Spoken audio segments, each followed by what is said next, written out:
Hey, folks, can you hear me? Can you see me? Am I really live? I'm trying out some new equipment today for the YTPC and realizing I had to, I'm going to try and use the phone to see if I can keep up with comments.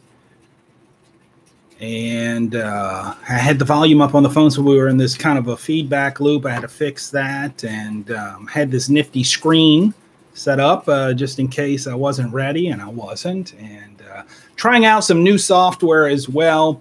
And to be quite honest, yes, for the YTPC, but also for from church, doing some meetings as well as potentially some live webcasting and such, and just learning my way around this as we go. I've entitled today's episode, what did I call it? I think I called it Keeping It Simple, Stupid. No, Keeping It a Simple Smoke or something like that, because I do want to talk to you about some simple smokes. It's Cobb Tuesday. Happy Cobb Tuesday to you. Some house cleaning. I am smoking the Country Gentleman, which is a wonderful corncob pipe.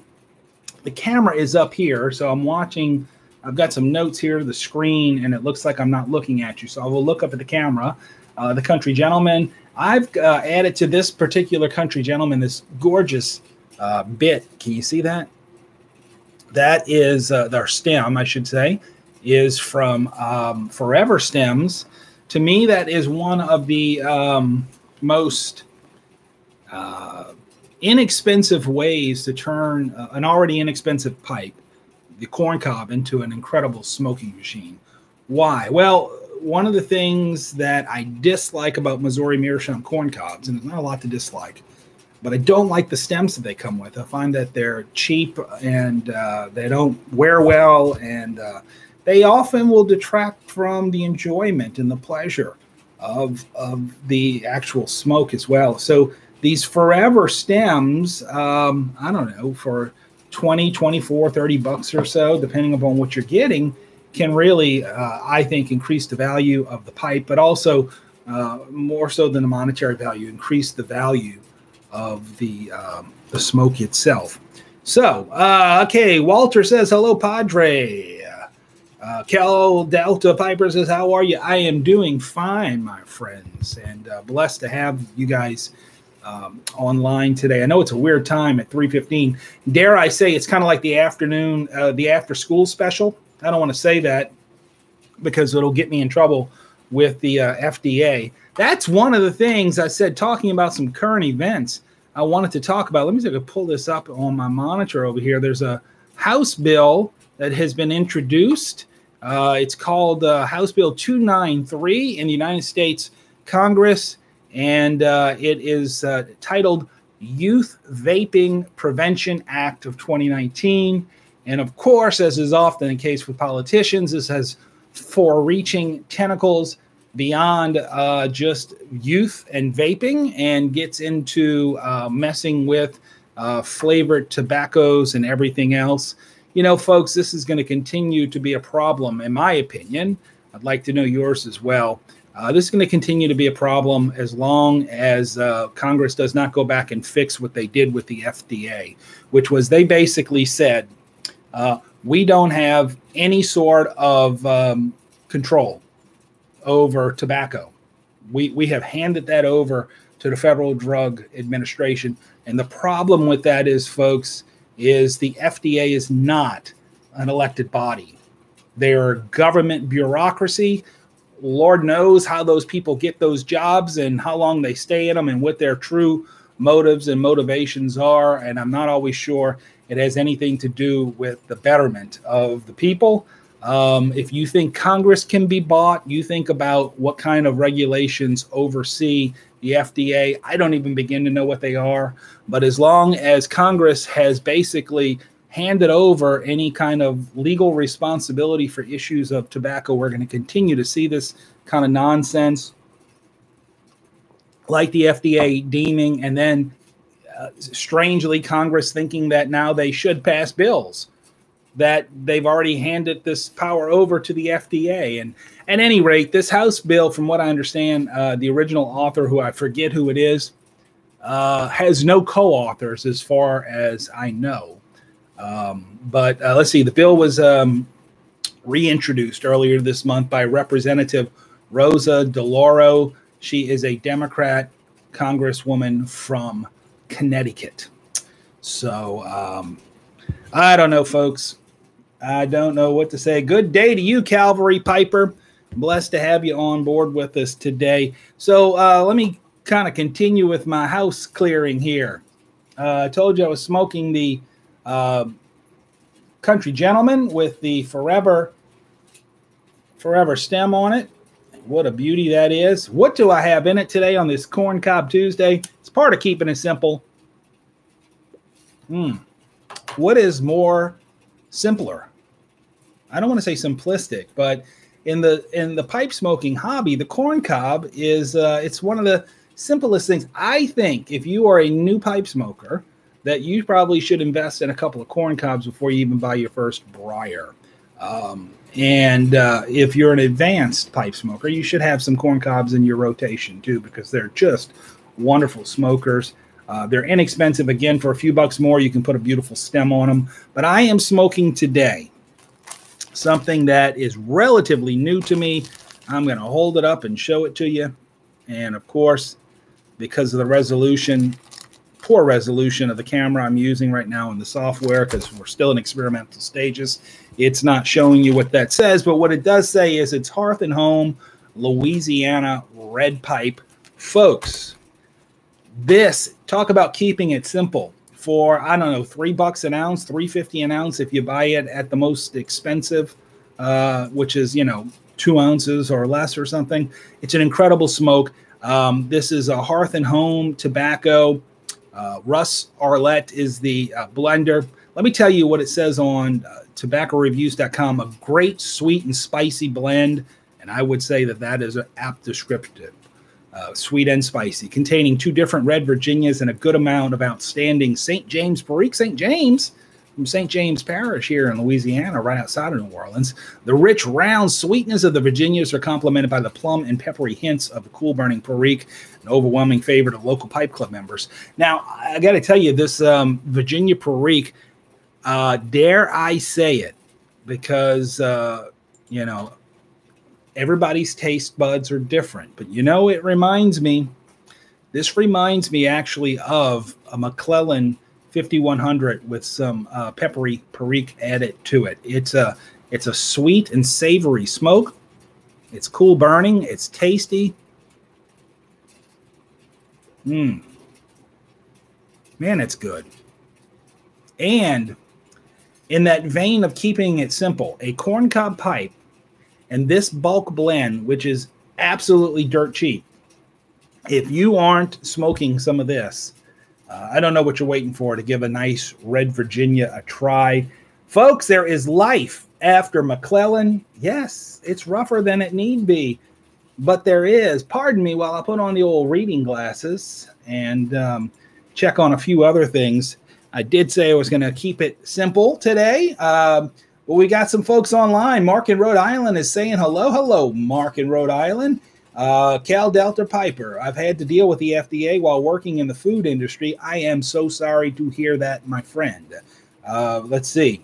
Not all what they're cracked up to be. That is both accurate and probably the understatement. And I know that you are a gentleman, sir. And so you could have said something a lot worse about that.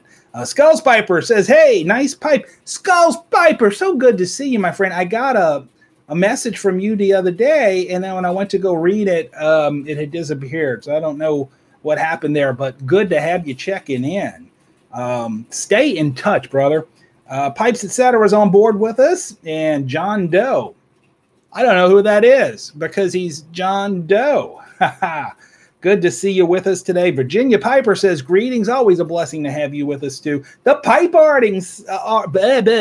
Try that one again. The piping artist, Steph.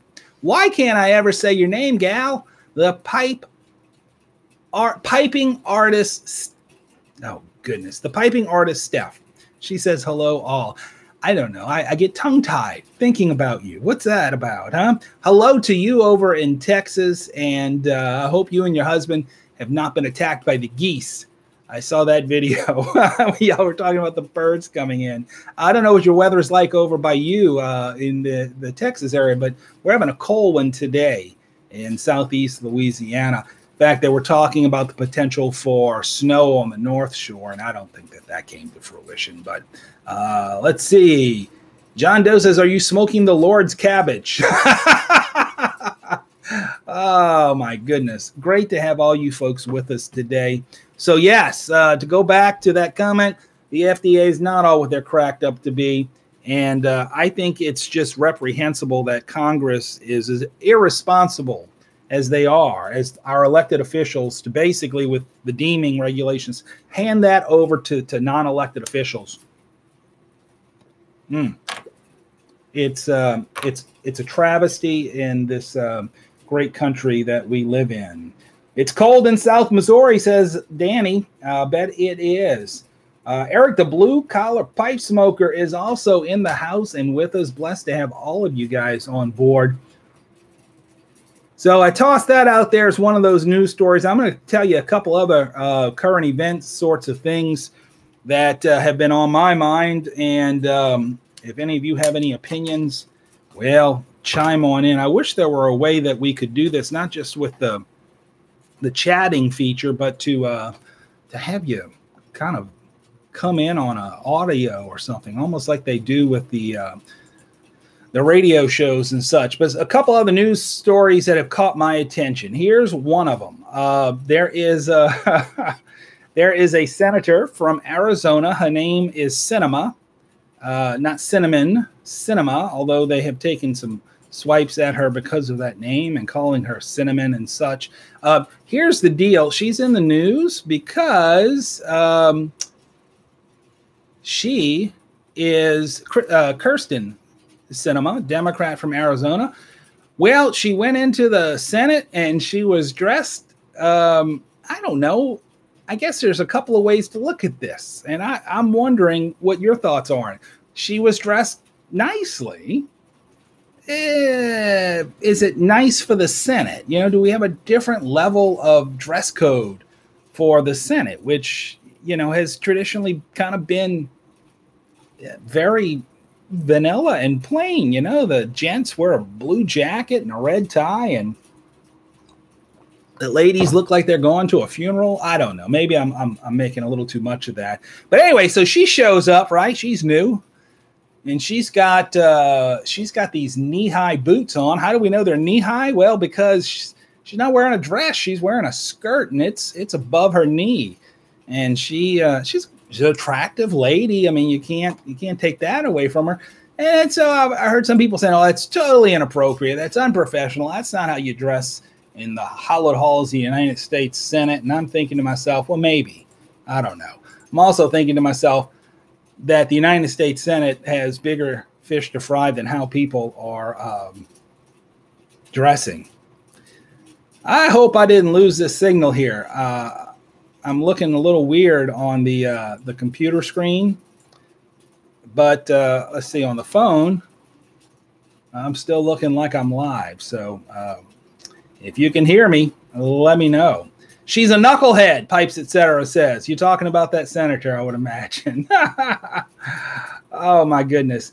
You know, is it a generational thing? She's younger, so, you know, she dresses more in line with folks her age. You know, or some of the men offended because they look at it and go, wow, that's not what I want to be thinking about, you know, and when we're talking about laws, and, you know, guys, really, is that on us? You know, are we the ones with the dirty eyes? I don't know. I don't know if there are any easy answers to this. It just caught my attention because it's an interesting story, and everybody seemed to have some sort of commentary about it. And I'm not quite sure I know what to think of it. You're coming through, Pipes Etc. says, thank you. Anything goes today. Wearing PJs and slippers. You're right, Mark, in Rhode Island. You know, I used to do before I was in full-time ministry, I was in part-time ministry and also working on a university campus as a psychologist. And I can tell you, it was not unusual to have kids. These are adults. They're not kids. We say college kids. These are adults. And they walk around in their short of their underwear, basically. But it is pajamas. I don't know. I guess it is a generational thing.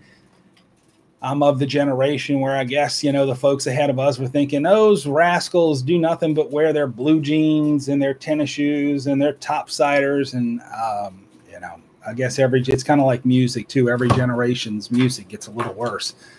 You can't deny that today's music is pretty horrible. Spoken like an old guy, huh? So that's a news story that's just, it's been on my mind. And then I hate to even go here because it might even ruin my enjoyable smoke I'm having today. And that is to talk a little bit about the Super Bowl. Is the Super Bowl tainted? Now, you've got to remember, folks, I'm a partisan in this. I don't try to hide the fact that I have an opinion on this, and I am very partisan on it because I'm a New Orleans Saints fan, and I do believe we're screwed out of going to the Super Bowl. I think that the no call was a travesty. I think that anybody who's objective and can watch the replay can say they missed a call.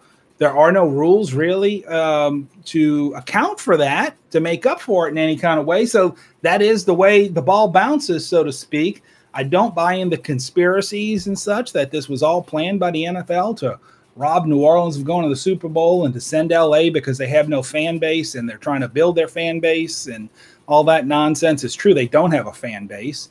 It's unfortunate, but maybe the people in LA know something that the rest of this country doesn't know about the NFL, and they've just decided no more, no mas. Don't know, but I'll tell you this. I was driving home Sunday from church, and I caught the last few minutes on the radio of the NFL Pro Bowl, which has, been criticized for many years now as extremely irrelevant and stupid and goofy because these guys are selected. Nobody who is on the Super Bowl teams is going to go because, they're busy preparing for the Super Bowl. They're not going to risk getting injured. But these guys really aren't really risking getting injured either, AFC versus NFC, because they're not playing all that hard. They don't do kickoffs. I mean, it's almost kind of a joke. And so its level of relevance is just questionable. And it really starts to you see that game. And then you put that on top of the fact of what the NFL is suffering through in terms of a public relations crisis right now, which is of their own doing over the blown call in the NFC Championship game. It taints the Super Bowl. And you wonder, do they care about their product? And on the one hand, you could say they don't. The other hand, you could say, well, Roger Goodell is actually charged with basically one mission, and that's to make the owners money. And there's no doubt he's doing that. So he's doing a pretty good job. Let's face that. He makes $40 million a year, plus he gets incentives on top of that. I think he's doing pretty well. They would not be paying him if he wasn't. So, at the end of the day, we're the consumers of that product. And I know around here, a lot of folks are not going to be consuming that product. They have sworn it off. They're boycotting the Super Bowl. The funny thing about that is around the country, I'm continuing to see news articles and sports writers who are continuing to condemn Roger Goodell and the NFL because they haven't even said anything. They haven't made any kind of a formal proclamation. Say, hey, look, the refs screwed that up. We got to look at that in the offseason and make sure that kind of thing doesn't happen again because the refs are bad. They just kind of are. But this is a special kind of bad because of the location and time that occurs in the game where it doesn't have time to kind of wash itself out like other bad calls. And because the game isn't just a run-of-the-mill game, it's not just another game during the season. This is not only a playoff game, this is the playoff game to choose the team who's going to the Super Bowl. So obviously, again, as I said, as a partisan, being from New Orleans, I have a strong opinion on that. We got some other folks online saying hello to Matches 860. Welcome, my friend. happy to have you with us. Wow, a lot of folks were commenting while I was on a rant there. We've got Richard Jenkins with us. We've got Cal Delta Piper, as we know. Piping Pirate has come on board. Hello, sir. And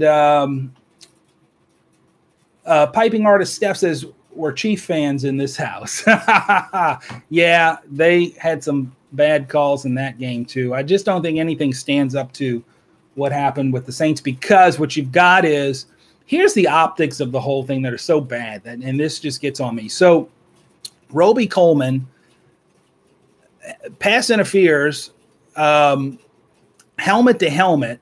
Okay, none of that gets called in the game. He then gets fined by the NFL $26,700 and some change for his helmet to helmet contact, which wasn't called in the game, right?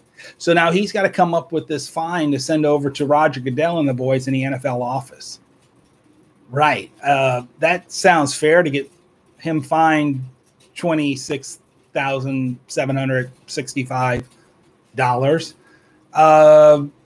You know, earlier in the season, the Saints were involved in an earlier game with the then unbeaten LA Rams, and we had Michael Thomas get fined for doing something silly. He pulled a cell phone out, and he pretended to call Joe Horn, which was an old stunt that Joe Horn and the Saints did 15 years earlier. 15 years earlier, Joe Horn got fined $30,000 for that little stunt.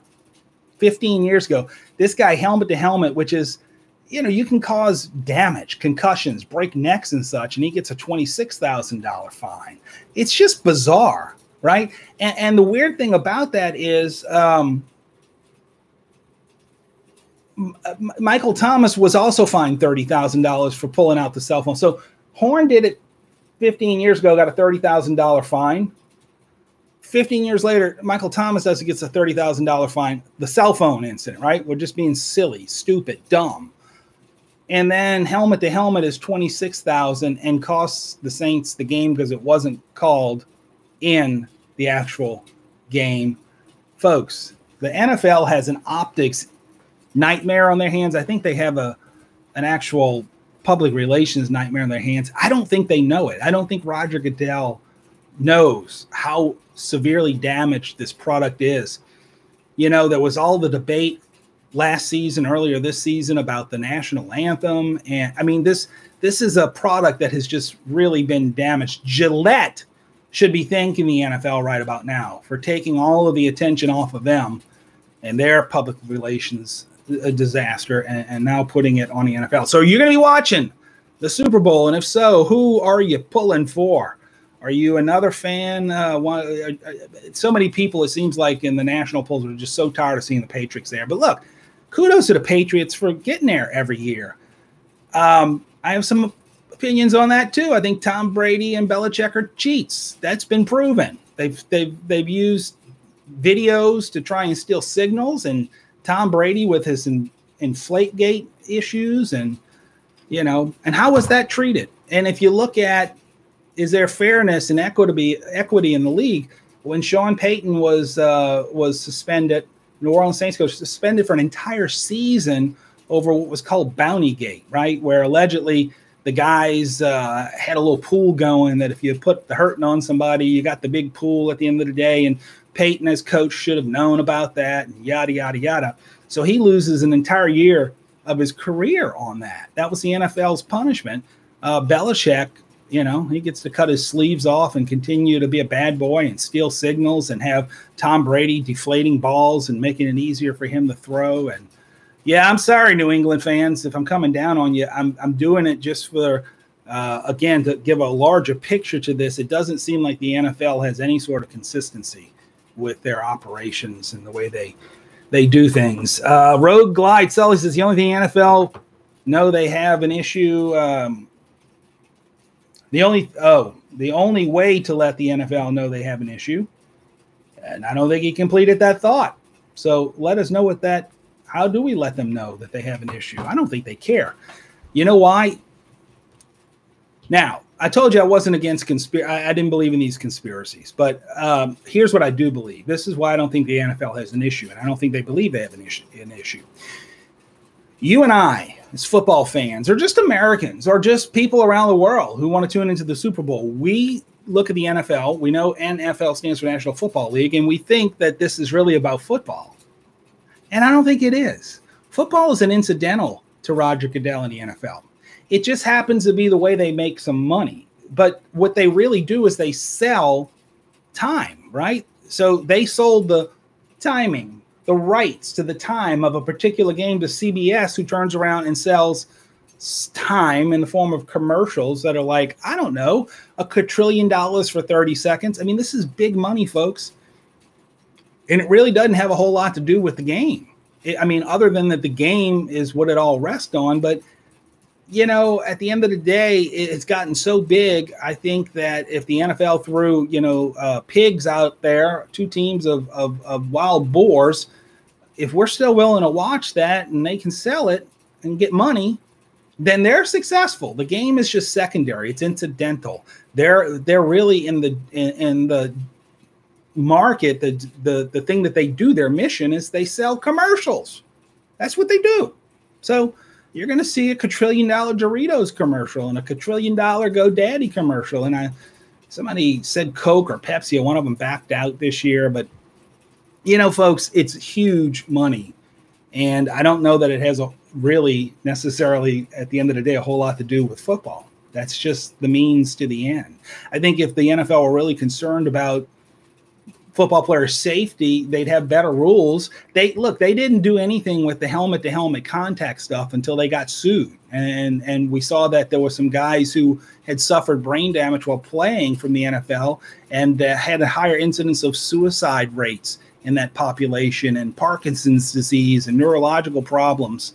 So they were only reactive to that. They were not proactive in that. And they have not really gotten serious about preventing injuries, in my opinion, either. If they were, they'd be more like college. College has some really serious penalties for folks with head-to-head. So anyway, I said I'd keep it simple and talk about some current events. That's some of the current events that have been on my mind. And again, it's Cobb Tuesday, keeping it simple with a Cobb.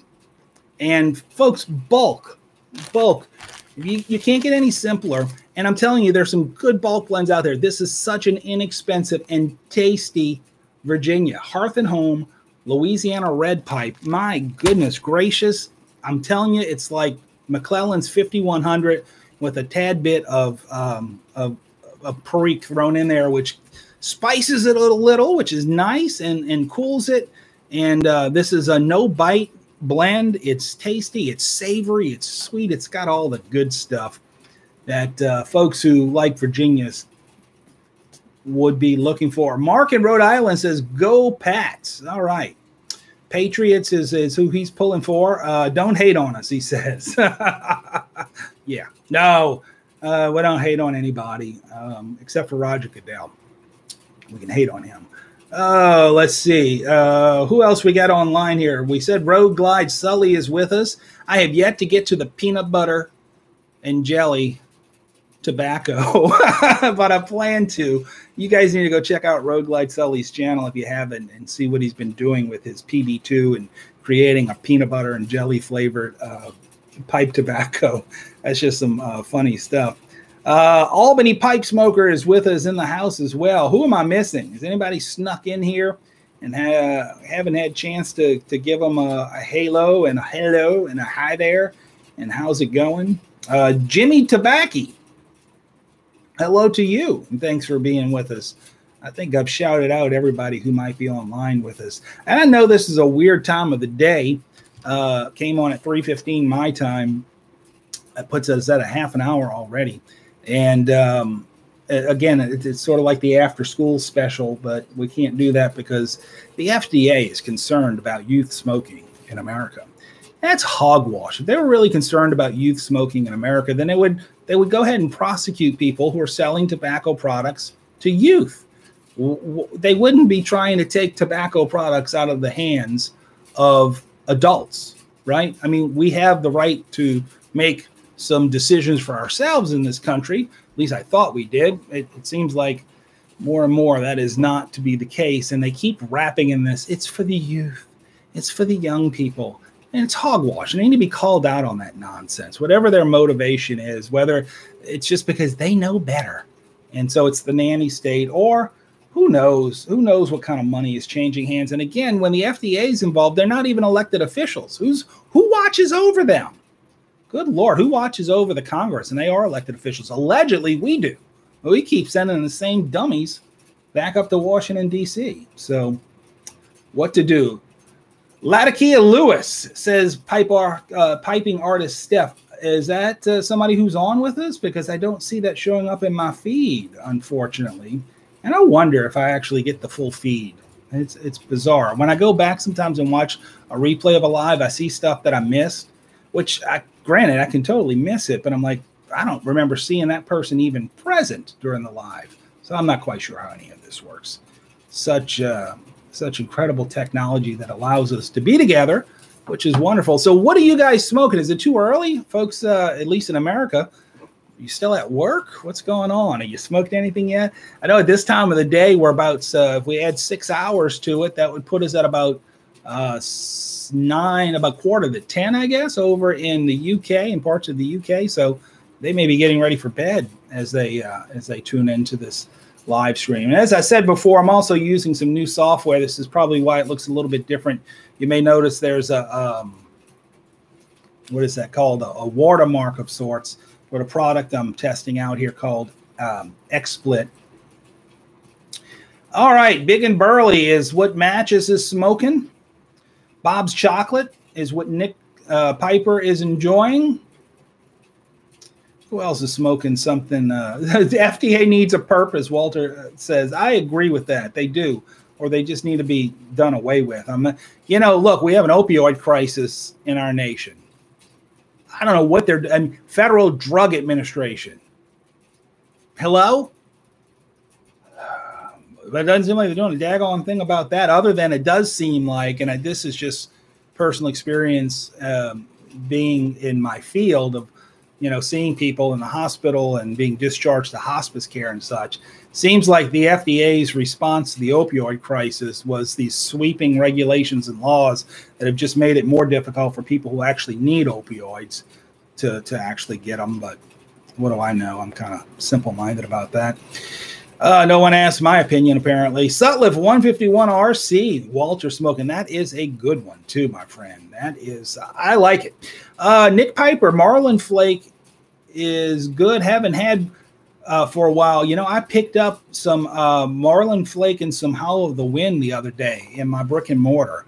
I was fortunate enough to walk in there and see that, and always like to support the brick and mortar. I had nothing in mind when I went in there to go purchase. And unfortunately for me, in my pocketbook, they had a bunch of stuff on the shelf. And like, wow, you don't see this often. You may as well grab it, including, you're not going to believe this, they had an 8-ounce bag of Penzance. The last drop for Esoterica in this area was, I don't know, 6-8 weeks ago or something. And so Frank says, look, Frank's runs the shop. He says, I got this. You want it? I'm like, how did you manage to get this? Like, this stuff goes like that. He goes, I found it in the back and I just put it out. And I'm thinking to myself, well, it must be why I was moved to come into the shop today. So yeah, I picked that up and picked up some Ratrays, picked up some Marlin Flake and some Howl of the Wind. So it was an expensive little trip.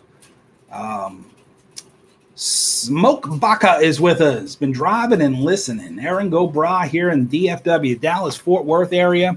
Smoking some Aaron Go Bra. It's going to be St. Patrick's Day before you know it.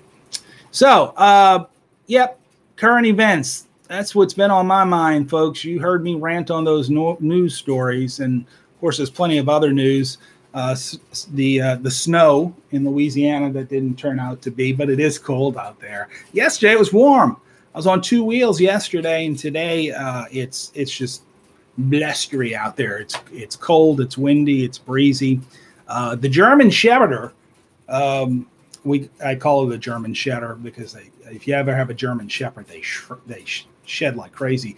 But Jazzy's been enjoying the cold weather. It doesn't bother her at all. In fact, all it does is it seems to to give her playful energy and make her run around. And I know some of you guys on Instagram have followed her account, and I appreciate that. It's neat. Some of the kids here at church are taking pictures and putting those up and such and keeping her account going. She is Jazzy Jasmine, or at Jazzy Jasmine, and I think her name is listed as Jasmine Elizabeth or something if you want to follow her on Instagram. She's becoming quite the little German Shepherd popular puppy, I guess. I don't know. It's kind of funny. She's going to have more Instagram followers than me before you know it. 20 centimeters of snow in Quebec, Canada, Nick Piper says. My goodness. That sounds like a lot, but I hate to say this. I'm an American. I'm kind of dumb. I don't know what a centimeter is, but I think it's that's like 0.39 inches to a centimeter or something like that. So that's probably 20 centimeters is probably like 15 inches. I don't know. Golly. See, this is where the rest of the world makes us Americans look dumb. And we kind of are, since we're the only ones not on the metric system. 10 inches, Nick Piper says. Good enough. All right. Thank you. I appreciate that. You gotta keep it simple for stupid, right? Keep it simple, smoke. That's, really what I was going to talk to you about in this today. These bulk blends. I recently, about a month ago, for the first time ever, had Sir Walter Raleigh. Not the aromatic, the regular old original Sir Walter Raleigh. Outside of the fact that it is the weirdest cut I've ever seen, people call it the granola cut. And I think that's a good, apt description of it. But I cannot believe I had never tried that old codger OTC blend before. Absolutely delightful, wonderful flavor, wonderful aroma, dirt cheap, packs easy, burns easy, no bite. I mean, I don't know what you can ask for anything more. And it makes sense why these old codgers smoke that stuff. Other OTC old codger blends, Prince Albert didn't much care for it. That got a little tongue bite from it. Half and half, I just never did all that much care for. Carter Hall could not acquire a taste for. Now, if you throw Captain Black in the mix there, I've always been a Captain Black fan. As I've said before, that was one of my first blends back in college. My Dr. Grabeau Pipes and Captain Black Royal.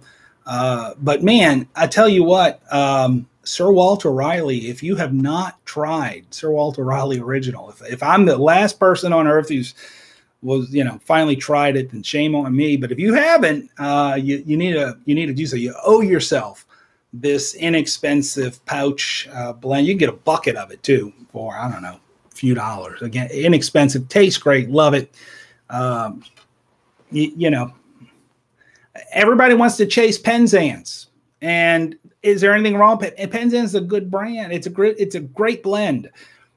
You can't get it, and if you go on eBay, you spend $1 million for it.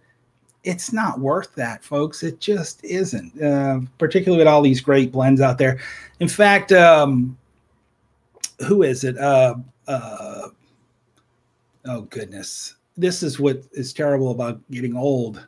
You can't remember who you're trying to talk about. Old Dusty is his Instagram on YouTube. He is, somebody help me out. Come on, Old Dusty Codger. Artful Piper. No. I think I've got piping artist Steph on my mind there. What is Ben's name? Somebody help me out here. Old, oh, crud. Anyway, he came in on my Instagram and told me, see, buddy, great things do come in these common little packages, because he's an old codger and loves smoking those old codger blends. Of course, he's a velvet guy, and I got to go to Instagram because I'm totally embarrassed that I cannot. Artful Codger, yeah, I did have that right. First time I was trying to say it. Dusty Old Codger is his Instagram name. Artful Codger was giving me heck about that I'd never tried the Sir Walter Raleigh. Try it, folks. There's just too much stuff out there for us to continue complaining about how McClellan's no longer there and Balkan Sobrani, the real one's no longer there, and yada, yada, yada. Oh, my goodness. Who else do we have online with us today? Did I forget to acknowledge someone who is with us today? We're going to have to. Red Hinkle's with us. Yeah, he got it. Artful Codger. Thank you. Stoic Pipers in the house, 2.54 centimeters per inch. Yeah, so I was like way off on that, wasn't I? Or did I? I don't know. I'm not even going to try and say how I did the math on that. Road Guy Silly says, I've smoked a couple of bulls. I actually like Pembroke and in Soda Bed better. I tell you, if obviously you're talking about those Esoterica blends, and Soda Bed is one of my favorites. In fact, Over a Pipe has been doing his Esoterica series, and he recently just did the past day or two his full review on and Soda Bed. And then he did a first impressions a few days before that.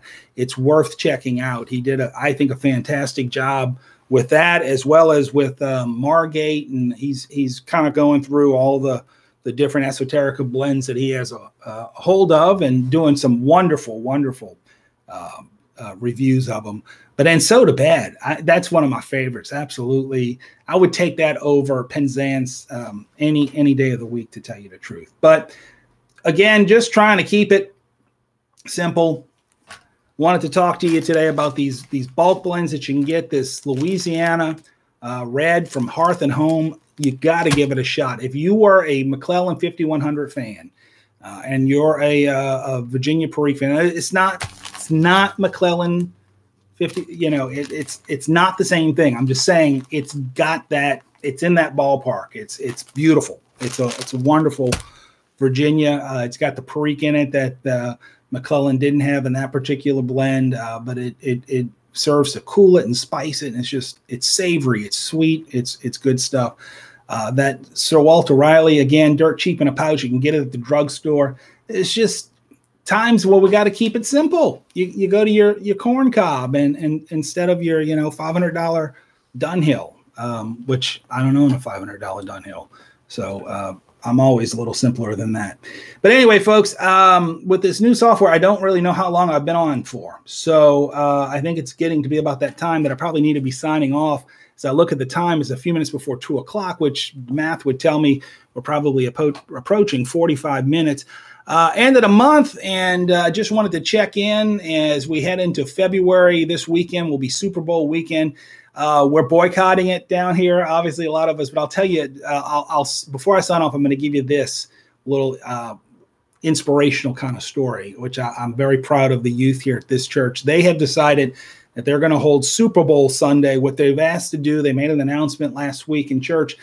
They've set up these boxes out in the front of entryway of the church, and they've labeled them youth and elders, which I resemble that remark. But anyway, I guess it could have been worse. They could have called it old people. And it's a competition of bringing in cans of soup to benefit the Second Harvest Food Bank here of Greater New Orleans, which is a wonderful food bank that helps feed people who are in need. So that's their spin on it. They said, well, look, maybe we're not going to do anything with the game, but we can still cash in on the excitement of the time of the year. And so they are collecting canned goods, particularly soup. And it's old people versus young people. And they made a little poster with a football field and footballs, and each can is a yard, and they move it to 100-yard line, and then you get a touchdown. And you get to 200 canned goods, another touchdown. So they're keeping track of this, and they're shaming us old people because they're apparently raiding the pantries at their house and bringing in canned goods. But it's all for a good cause to benefit the Second Harvest Food Bank of Greater New Orleans. So I think that's turning lemons into lemonade, and I commend the youth of this church and the youth all around, because they usually do have some good ideas, and God bless them. They are our future. Hey, speaking of futures, probably time to get out of here, because I have a future of things I still need to do today. I want to thank everybody who has stopped by and chatted. I wish I would have been better about reading this as I go along. I'm going to go back and read through these. And there are the church bells. They're going to be ringing 4. I don't know if you can hear it or not because they're outside. But I'm going to go ahead and sign off. I don't know what you're smoking. If you're smoking anything, I hope it's bringing you great blessing and joy. Keep it simple, folks. Get you some if you haven't in a while, try some new bulk blends. They're great. Get yourself a corn cob and relax, and just enjoy this hobby. I'm going to sign off for real this time. Padre Piper, wishing you and yours God's peace, grace, and blessings. You guys go out and make it a great one.